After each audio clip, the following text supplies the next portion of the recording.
for a few days now. No pressure, Gareth. No pressure.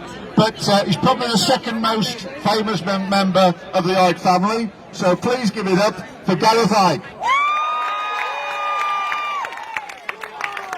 Cheers, folks. Thanks for asking me to speak. It's a real privilege. And it's wicked to see so many people out here standing side by side, because the last few months have been nothing short of mental, but we're still standing. Being called a tin-foil hat wearer by someone in a mask and a visor and a pair of marigolds is quite something, isn't it? The irony is not lost on me there. The First and Second World Wars were fought in trenches and in the airs and in the sea. This one is a war for our mind. This is the Third World War. People have debated over years and years how it would manifest. We're in the middle of it. We're in the middle of it. It's a war for our minds, for our compliance and servitude, and they've thrown everything at us over the last 5 months, and yet we're still here standing. The UK government policy has not been driven by doctors or virologists, it's driven by psychologists, because it's a war for our minds. Psychology warfare! We are the 99.99%, and if we stand together, we are unbeatable. When thousands of people took to the beaches down on the south coast, sure, yeah, all the local councils issued a state of emergency, but what did they do about it? Nothing. They did nothing because there's too many in number. Yes. Exactly, but they know this, and that's why they're seeking to divide us. We've got the 77th Brigade, which is part of the UK Army, which has been steering psychology and therefore behaviour all over the internet. You can see them a mile off, you guys, can't you? Sage is taking advice from the Behavioural Insights team, part of UK government, whose purpose is to nudge you into a way of thinking that will garner the response that they want. And with the unwavering support of the mainstream media and social media deleting, shadow banning, putting those really annoying fake news things on everyone that speaks out against the official narrative, they're seeking to divide us. Yeah. Old, young, black, white, pro-vax, anti-vax, left, right, you name it, if they can find a fault line, they will exploit it.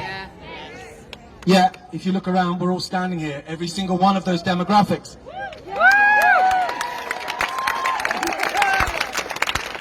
We were shown leaked videos of people in China literally dropping dead in the street. Anyone ever see that around here? Didn't see it around in the West though. Outside Yates's maybe on a Saturday, but that's about it. Like, yeah, but it's all about fear, that was all it was, and it was about getting us to accept the lockdown. That's why they built these hospitals that they never used, that's why they built these massive morgues that they never used, because when we looked at that we thought, and it never came, yeah, we paid for it, yeah, as always. Yeah, I wouldn't mind that either. It's just a 3-week lockdown to flatten the curve. And even when the curve was flatter than Building 7, the lockdowns were extended and expanded because it was never about health, it was about control. The once great NHS was destroyed and rebranded as the COVID Health Service. Nothing more than a propaganda arm of government. And while hospitals sat empty, cancer went undiagnosed, heart disease went untreated, suicide spiked 200%, domestic violence, alcoholism, drug addiction, all through the roof. In America now, 25% of young adults have contemplated taking their own lives in the last 5 months. 25%. And we were asked during this time to step out of our cages once a week at 8 PM to applaud this destruction. Even while they took our jobs and our ability to feed our families, because it's not about health, it's about control. Members of Parliament took the knee to protest against the murder of George Floyd, who died saying he couldn't breathe, while at the same time mandating the entire population to wear a mask so we can't breathe. Because it's not about health, it's about control. Wear a mask and you can have your life back. Hide your face, your individuality and submission, and I'll give you your life back. Get tested and you can have your life back. A test that doesn't even test for COVID-19.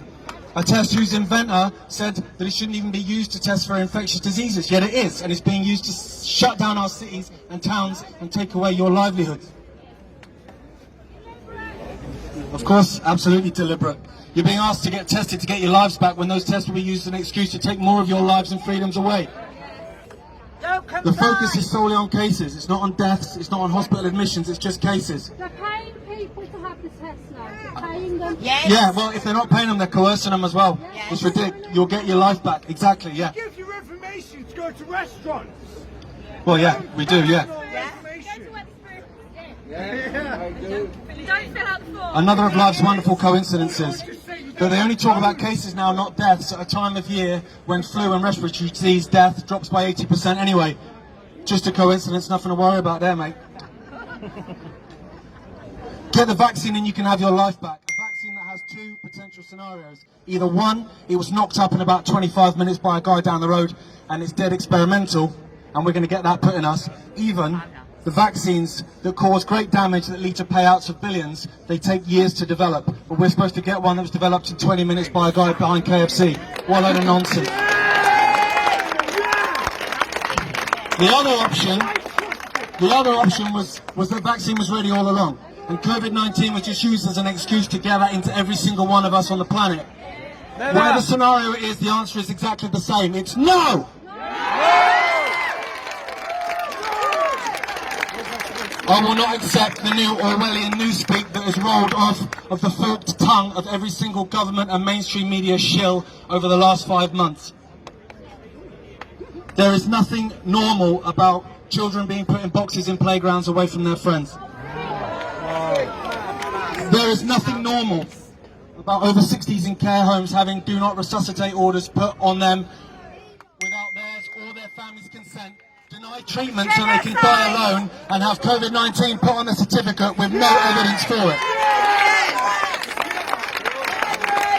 There is nothing normal about us losing our livelihoods and our humanity. Nothing normal at all. There is nothing social about being distant from your friends, your families, your fellow human beings. It makes no sense. You can't go to your grandma's house, but you can take her to Alton Towers. It doesn't make sense because it doesn't need to. Because it's not about health, it's about control. There is nothing normal about children dying alone in hospital beds because their mums and dads are not allowed to be there with them. There is nothing normal about that, and I will not accept it.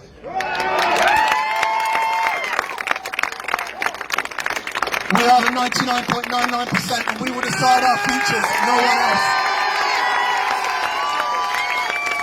I'll just leave you with this. It's a quote from my old man, but it kind of sums up perfectly how I'm feeling. I think how a lot of you are feeling. And if anyone in so-called authority happens to hear this, this goes out to you. No, we will not obey, we will not comply, we will not shut up. And when we stand together, you can't make us.